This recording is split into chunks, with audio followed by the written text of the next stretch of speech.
Paz do Senhor, você que me acompanha, que Deus abençoe você abundantemente. É sempre um prazer estar aqui para falar das maravilhas de Deus, das grandezas do Deus eterno. O objetivo aqui é só trazer uma mensagem de salvação, uma mensagem de perdão para você, meu amigo, sempre dizendo a você que Jesus te ama e tem um plano todo especial na tua vida. Eu quero falar nesse momento de um assunto que ele é muito rotineiro, muito comum, desde que a gente se entende como ser humano na Terra. A gente escuta muito falar sobre uma palavra chamada mentira, né? Eu vou dar uma sequência de estudos aqui, mensagens, né? E essas mensagens, muitas delas são mensagens doutrinárias. Nós vamos ver no decorrer do tempo aí. Para você que está acessando esse canal pela primeira vez, meu muito obrigado. Estaremos tratando de alguns assuntos importantes no quesito de doutrina. Estaremos vendo os 3 tipos de doutrina em uma outra oportunidade, porque hoje eu quero me deter apenas a esta palavra aqui, chamada mentira, né? As pessoas dizem que a mentira ela tem a perna curta, na verdade ela não tem perna. Mentira é algo de Satanás, algo do diabo. E o tema desta mensagem é o pai da mentira. E nós vamos ver que todas as pessoas que tiveram influência da mentira tiveram problemas seríssimos. As consequências elas são gravíssimas.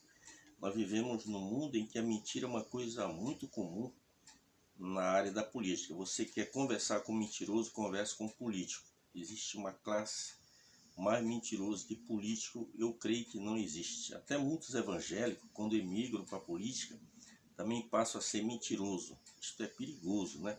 Quero dizer para você que me acompanha que o Papa mente, os padres mentem, pastor mente, homem mente, todo mundo mente, governador mente, prefeito mente, presidente mente. Talvez você diga, mas as crianças não mentem. Uma certa feita alguém falou para mim, mas as crianças não mentem. Criança também mente. Eu minto, todo mundo mente. Tá? Porque a Bíblia diz, seja todo homem mentiroso, só um Deus verdadeiro. Então todos nós mentimos. Só que existem aquelas pessoas que são mentirosas quanto mais. Aquelas pessoas que vivem na prática da mentira.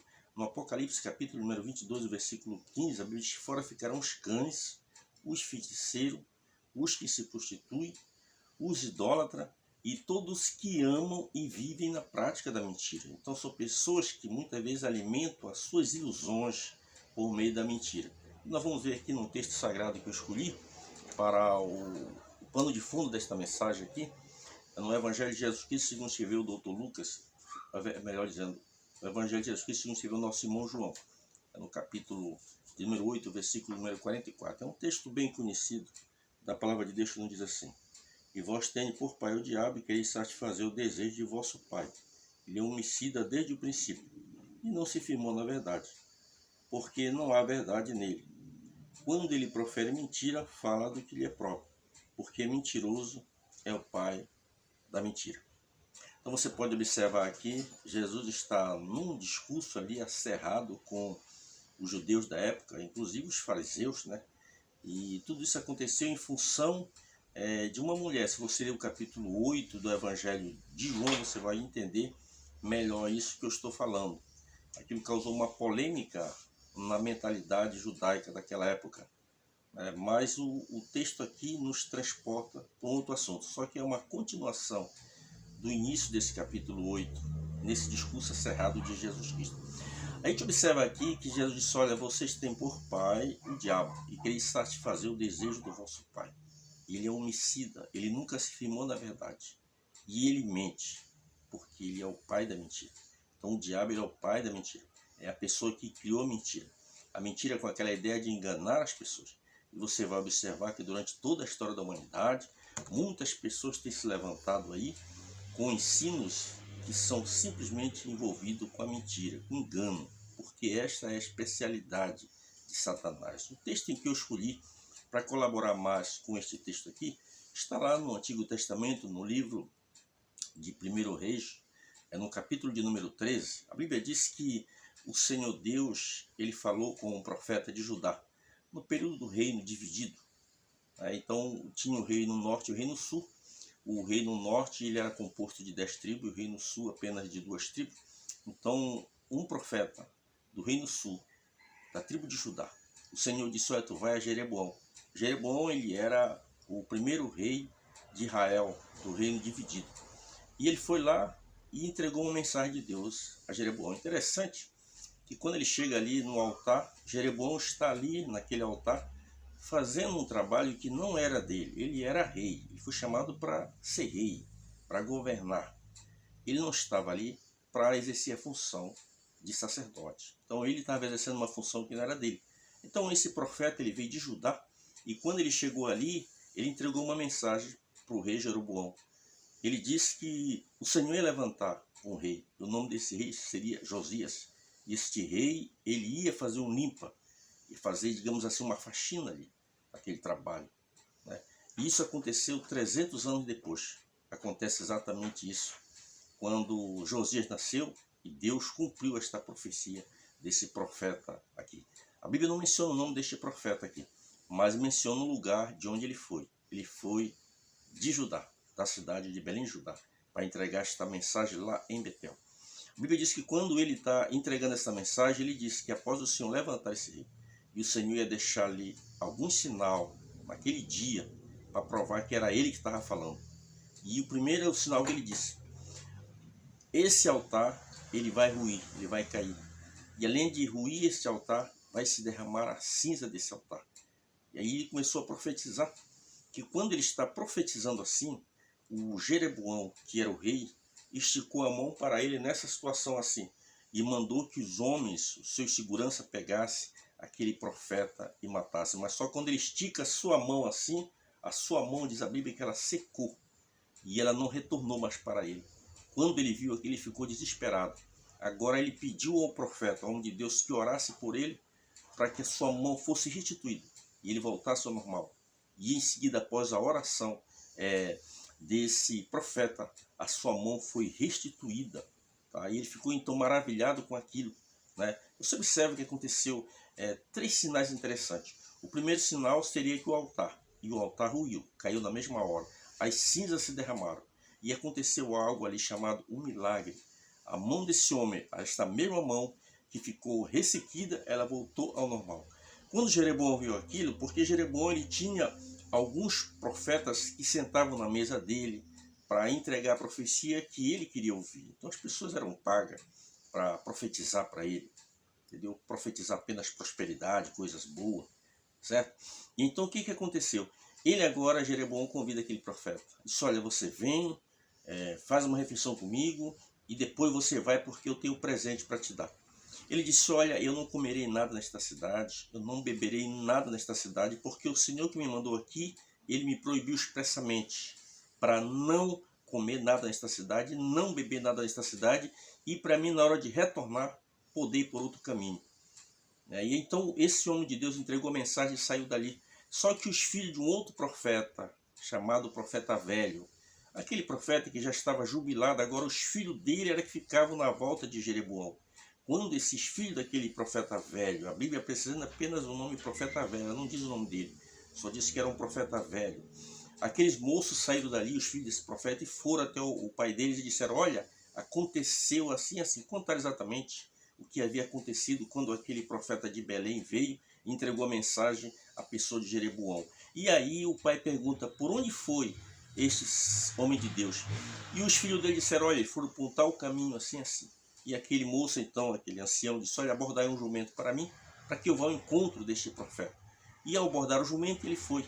Ao chegar num determinado local, esse profeta estava debaixo de uma árvore, e ele agora convida: olha, eu também sou um profeta como tu, eu sou um homem de Deus, e eu vim aqui te convidar para que tu vá à minha casa fazer uma refeição comigo, vá comer, beber e se alimentar. Ele disse: olha, o Senhor que me mandou vir aqui, o Senhor me proibiu de comer neste lugar, o Senhor me proibiu de beber neste lugar, e o Senhor mandou eu ir por outro caminho, então eu não posso te acompanhar. Ele disse: não, mas eu também sou um profeta do Senhor, e o anjo do Senhor veio a mim. Você observa que a Bíblia diz que este profeta velho, ele mentiu. Você observa que era um profeta, era um homem compromissado com a verdade, mas ele mentiu. Mas a Bíblia diz que então, quando ele disse: o anjo do Senhor veio até mim, aquele profeta que já estava retornando para Belém, em vez de seguir o seu caminho, seguiu a mentira deste profeta e foi até a casa deste profeta. quando ele chegou ali, prepararam um grande banquete, quando ele está comendo, agora veio a palavra do Senhor. Agora Deus fala pelo profeta velho. Assim diz o Senhor, porque fosse rebelde a minha voz, quando eu disse para não comeres comida nesta cidade, quando eu te ordenei para que não bebesse água, quando eu te orientei para que fosse por outro caminho e tu não me obedecesse, tu saindo daqui, tu morrerás. Em seguida, aquele profeta se levantou depois da alimentação e vai em direção a Belém. Quando ele vai em direção a Belém, diz a Bíblia que um leão vem e o mata. Interessante que esse leão matou esse profeta.